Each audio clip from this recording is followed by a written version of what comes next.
పల్లవి, అశ్విన్ల గురించి అవని తెలుసుకుందా లేదా? అసలేం జరిగిందంటే, అవని కొంగుకి నిప్పంటుకోవడంతో ఇంట్లో అందరూ బాధపడుతూ ఉంటారు.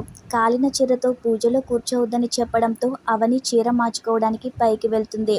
అవని చీర మార్చుకున్న తర్వాత అక్షయ్ వెళ్ళి దగ్గరికి వచ్చి, అవని నీకేమీ కాలేదుగా అంటాడు. నీకేమైనా అయ్యిందేమో అని చాలా కంగారు పడ్డాను అంటాడు.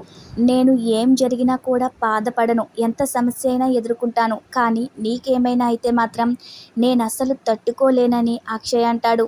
నాకేమీ కాకుండా ఉండటానికి మీ ప్రేమ సరిపోతుందండి అని అవని అంటుంది. మీ ప్రేమే నన్ను ఎప్పటికీ కాపాడుతూ వస్తుందని అవని చెప్పగానే అక్షయ్ కూడా చాలా ఎమోషనల్ అయిపోతాడు.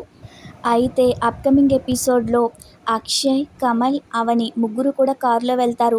అక్షయ్ కోపంగా ఉండటంతో తన కోపం గురించి కమల్, అవని ఇద్దరు సెటైర్లు వేసుకుని నవ్వుకుంటూ ఉంటారు. అప్పుడే అటువైపుగా పల్లవి అశ్విన్తో మాట్లాడడం అవని చూస్తుంది. వాళ్ళిద్దరూ ఏం మాట్లాడుకుంటున్నారో అని అనుమానం వచ్చి నాకిక్కడ పని ఉందని చెప్పి అవని కారు దిగిపోతుంది.